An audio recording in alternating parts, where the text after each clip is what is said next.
All right, Frank. We got some coils to talk about. Found these in Frank's barn, and they're parts of historical Tesla coils that were mass-produced in the 20s and 30s, and teens in some cases. They're all spark gap diathermy using Tesla coils, which we know Marconi was wrong, Tesla was right, that they use that to generate RF energy. Tesla coils are Tesla coils because they have no iron. They're air core transformer. And all these were used for physical therapy, treatment, surgery, and made by a bunch of different people, but pretty much all internally were the same. If you look at the differences, are the same. I guess first thing is, here's 3 typical power transformers. With a Tesla coil, we need some sort of high voltage. Some sort of high voltage. Probably the nicest transformer design, construction, and everything is the Fisher. These are a beautifully constructed split secondary for winding and insulation. Extremely well built. And notice the wood. They still used wood for standoffs. Notice this right here.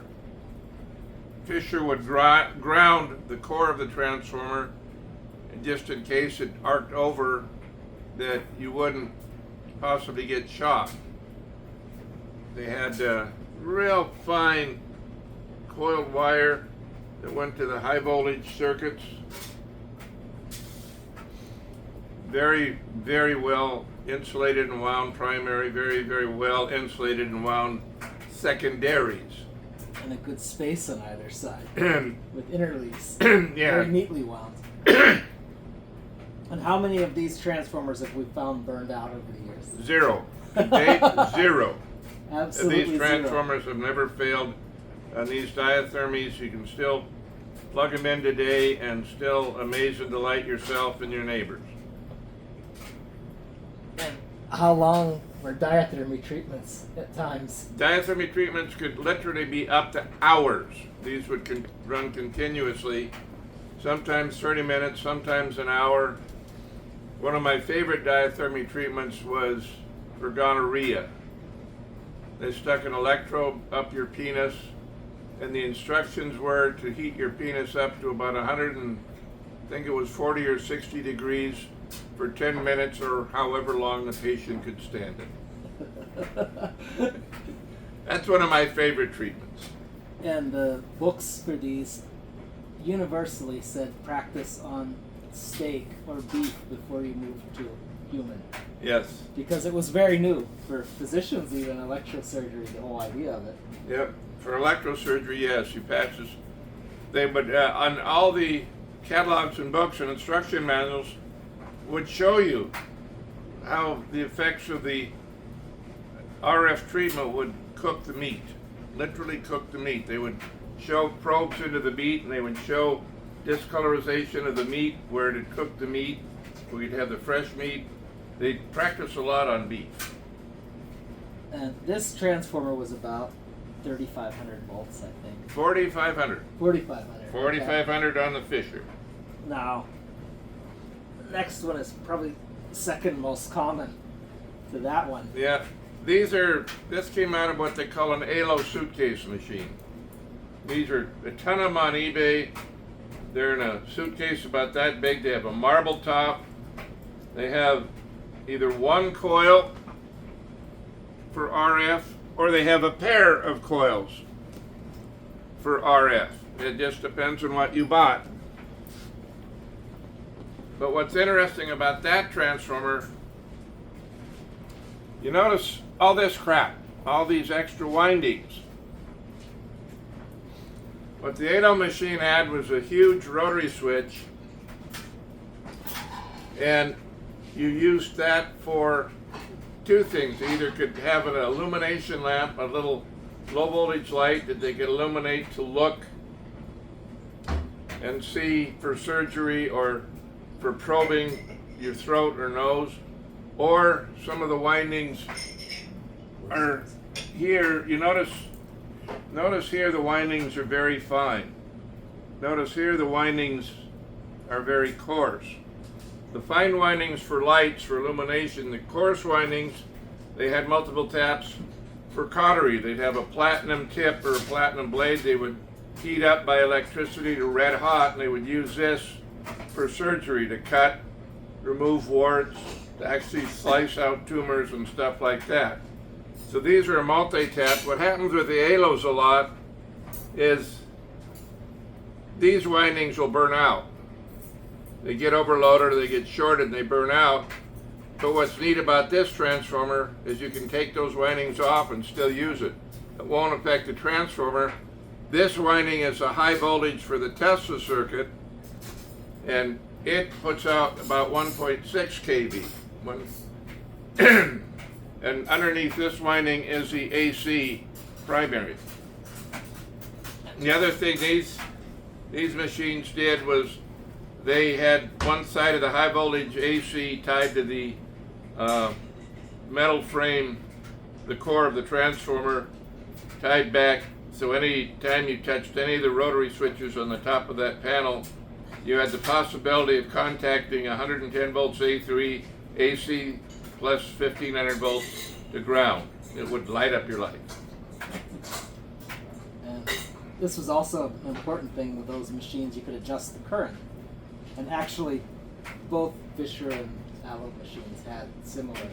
Fisher, Allo, Dynaelectron, they all had it. You had to adjust the AC voltage input for low to high power so you could control these machines. And all they are is what they call a reactance coil. It's just a open core with a bunch of windings on it, and depending on which winding you tap, the reactance with the AC and the current flowing through it will cause the back voltage to build up and reduce the voltage of the transformer. So it lowers the operating voltage of the transformer, which lowers its output. They all have one somewhere in their set. There's one machine that they actually wound the reactance coil over the top of the primary. Oh, how strange is that? Yeah. Pause it for a minute.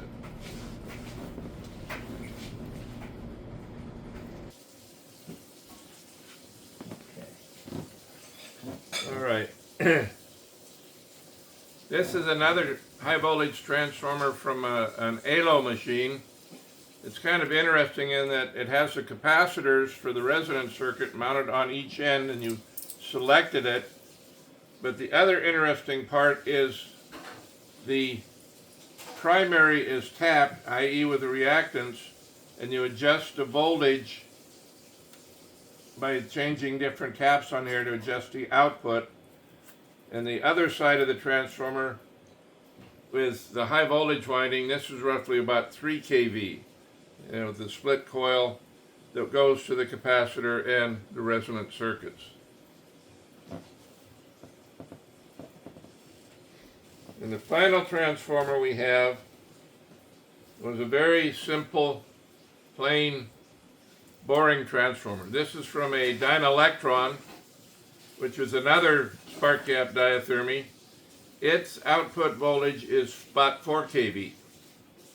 And Dynaelectron, for whatever reason, all their transformers or chokes, everything inside their cabinet was always painted black. The choke to adjust the voltage,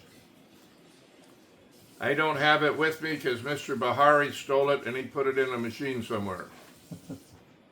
I think Liebel made these, and Bovie machines were also painted black. Yeah, this was Liebel Forsheim made the Dynaelectron, LF, which would be Bovie. But they did, they painted them black. But again, this is your AC winding. Very simple, 2 wires. Notice one side of the AC went to the metal frame of the transformer. So that meant if your plug was in the wrong way and you touched the bolts on the panel, you could have 110 volts to ground to light up your life.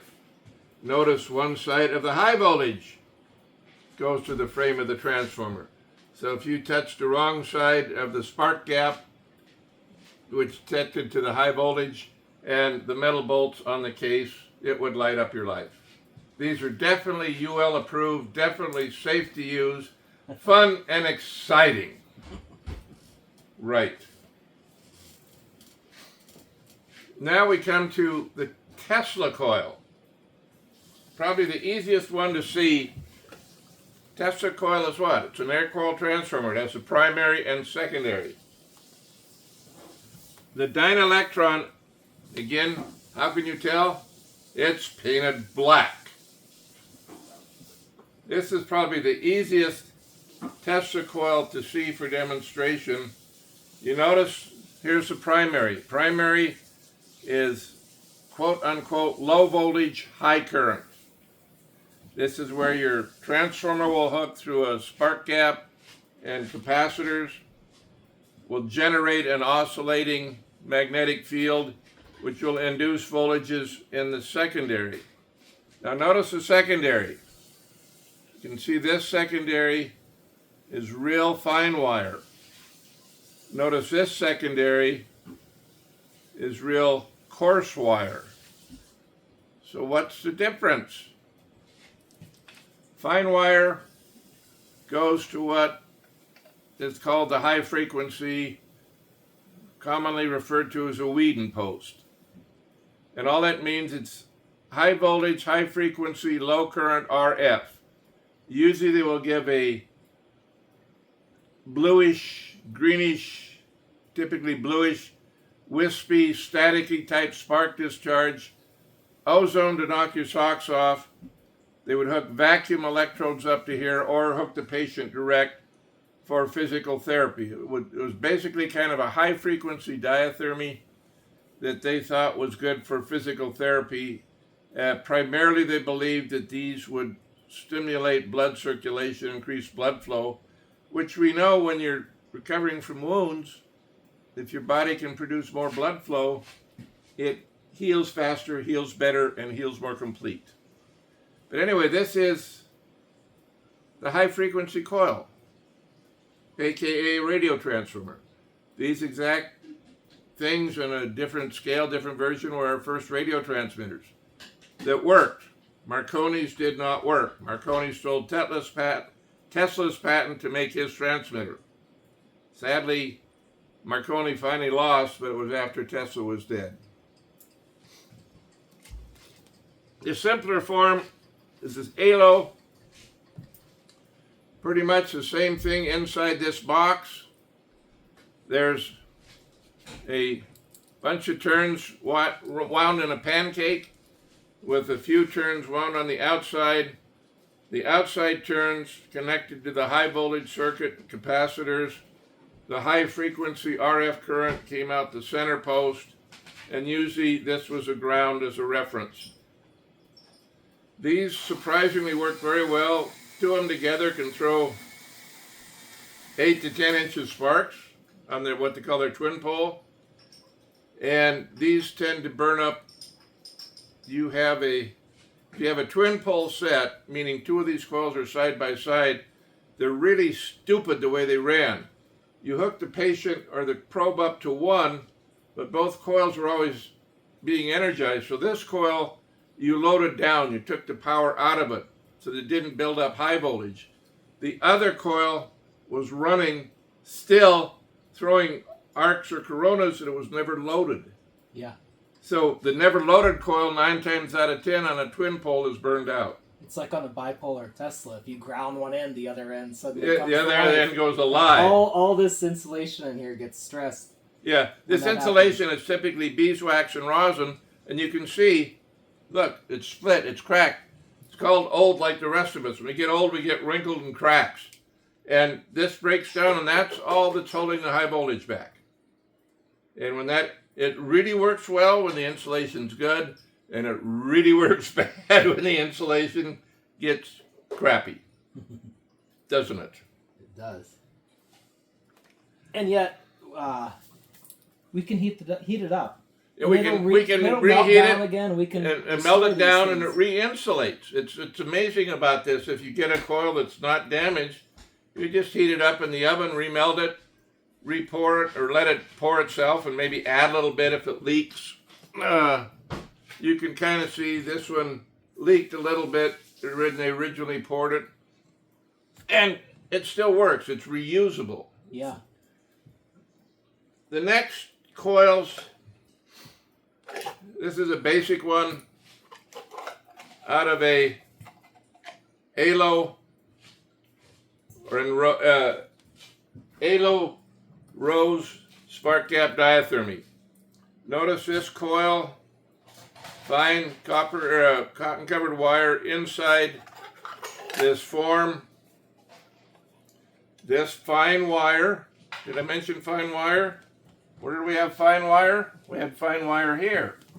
This is high frequency RF, low current, the ozone producer, applied with vacuum electrodes for therapy. The primary, meaning we're going to excite the crap out of this with high voltage and high current. Guess. Would you call that high current? Big solid copper wire. The second coil next to the primary, what we have, just like the dielectron, primary coil, bigger there. This is also a Tesla output, but of a lower frequency, and it was more in tune then with RF diathermy, i.e. heating the bodies by radio waves. So this gave us a lower frequency, higher power, lower voltage that we physically would attach the victims directly to these two terminals by electrodes that were sponge or wrapped in steel or silver mesh and wetted to make good electrical contact, and the RF energy would penetrate the body and heat it like a induction heater. And if you put a normal carbon filament light bulb in series with a patient using this, you can light the lamp. You can light a 100-watt light bulb, easy. This is one style. Like I say, that is the Halo. This is the other style. Same thing, you can hardly see it. I can't get it apart. There's a secondary in there. The heavy high current, the secondary diathermy. This one is fairly brittle. The lacing, they called interlacing, this went between the windings for spacing, is broken with age, it's rotted. The tape that holds this winding together is broken with age, it's rotted. So this one's kind of falling apart, but it is very, very similar. You could really not tell them apart between the Halo and the Rose. And then the final Cadillac of the Cadillac is the Fisher G. Now you're talking quality. As we said, these Fishers run forever. This is a Cadillac of spark gap diathermy coils. Again, notice the primary. We talked about heavy windings. And what they do here, the Arsenval currents tap off the primary of a Tesla coil. They're RF, a very high current, high frequency, and very low voltage. So the transformer would charge this, and we could tap off here off of 3 electrodes, low, indifferent, and high, or high, medium, and different. The secondary winding, you can't see it here, but it's space wound with twine in between, is your diathermy windings for physical therapy. And they came out the bottom. This jack right here was to plug in a milliamp meter to monitor the patient through the current. Either had a low 0 to 100 milliamps. I think it was 1,500 on low and like 3,000 on high. Yeah, 1,500 milliamps, 1.5 amperes low current, 3 amperes or sometimes even 5 amperes high current they would put through the patient. Amperes, folks, not milliamperes. So, and then inside this again, this still had a Whedon post for the glass electrodes and the high frequency treatments.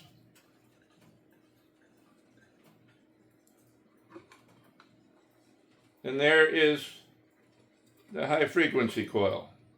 Again, it's a number of turns of fine diameter copper wire, cloth covered, simple form to run on decent, sometimes cardboard tubes, sometimes on a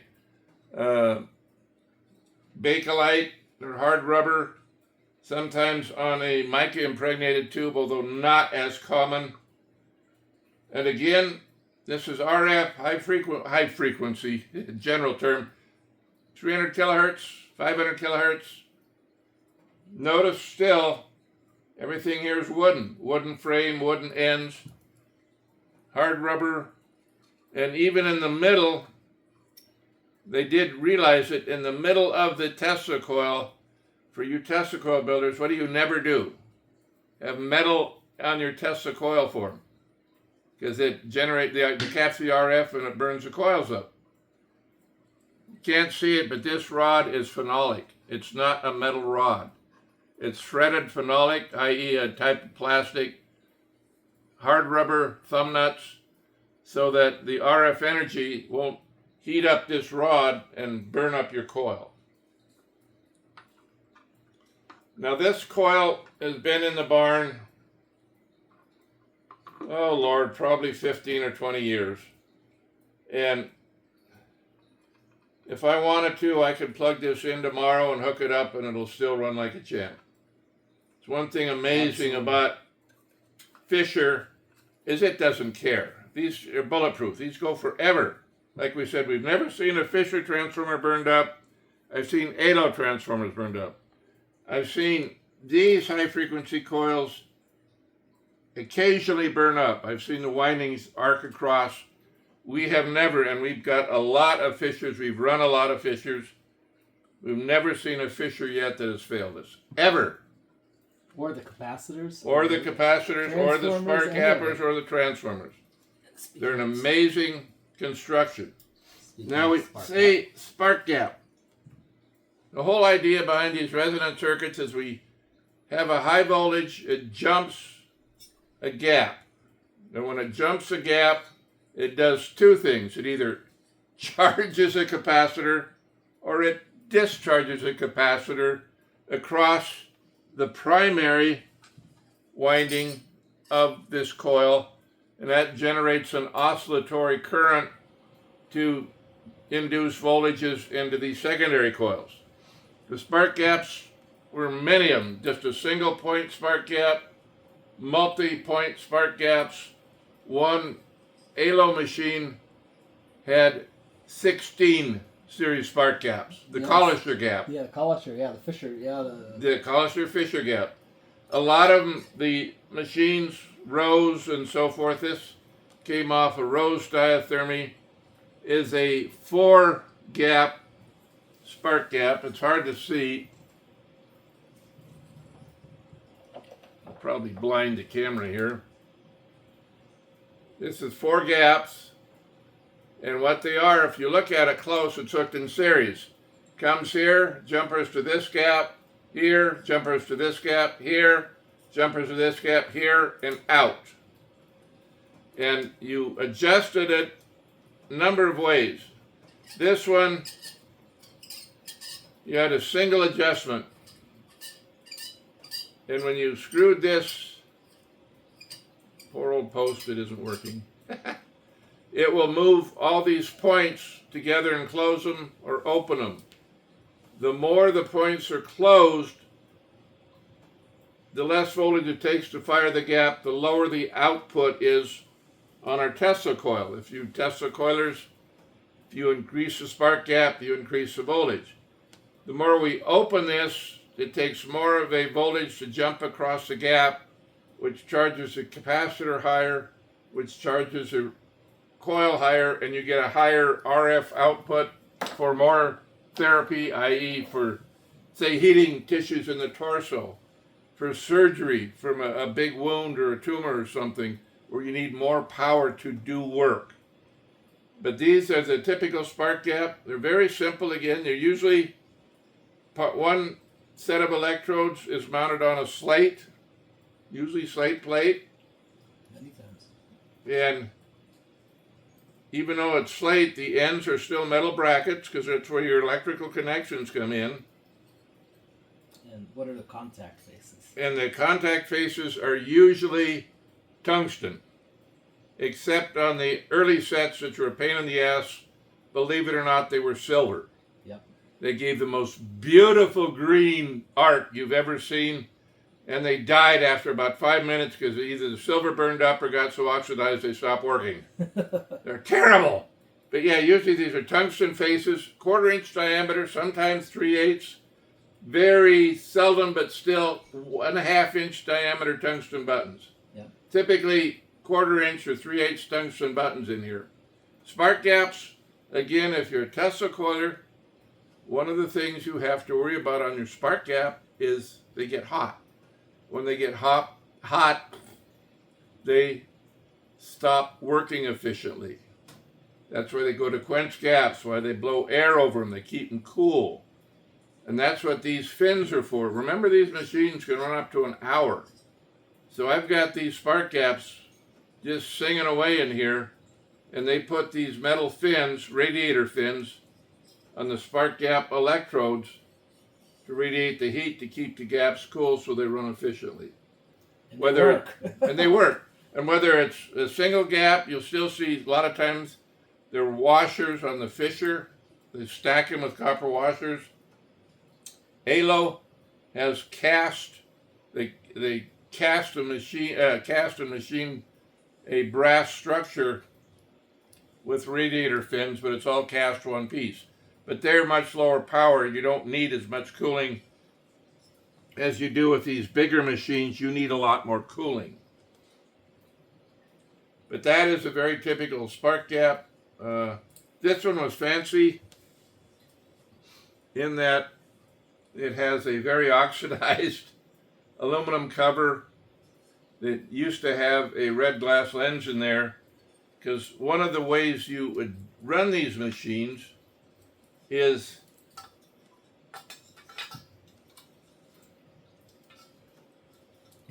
you looked through this window and you adjusted the spark gap, or you looked at the spark gap to see how well it was working. Yep. It's a spark gap. It's like looking at an arc welder.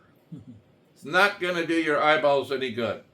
So a lot of times, well, not a lot of times, this type of spark gap, they had a red glass filter across it. Red glass lens to block out the intense spark. And then you still didn't stare at it, but you'd look in there and, yeah, it's adjusting. Now you notice there's extra fingers. This is a master that adjusts all the spark gaps at once.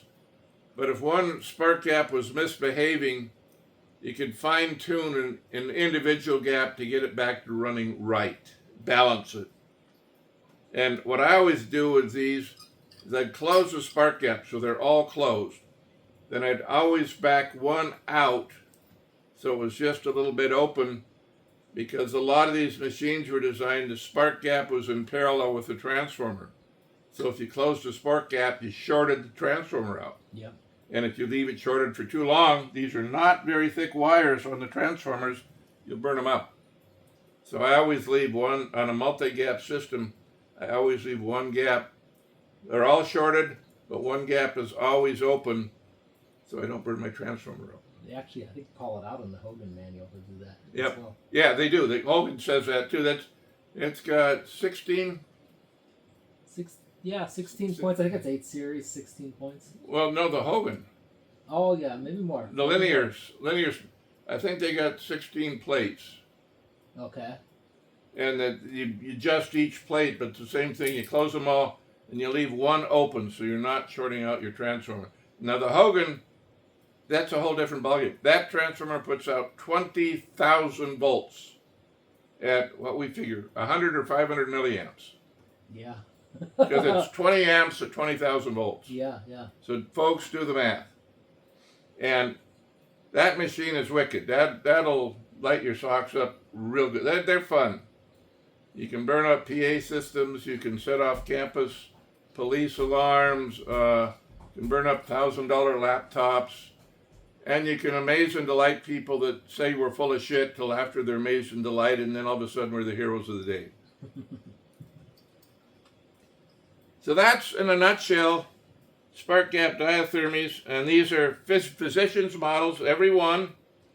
Some portable, low power, some in the doctor's office, medium to high power.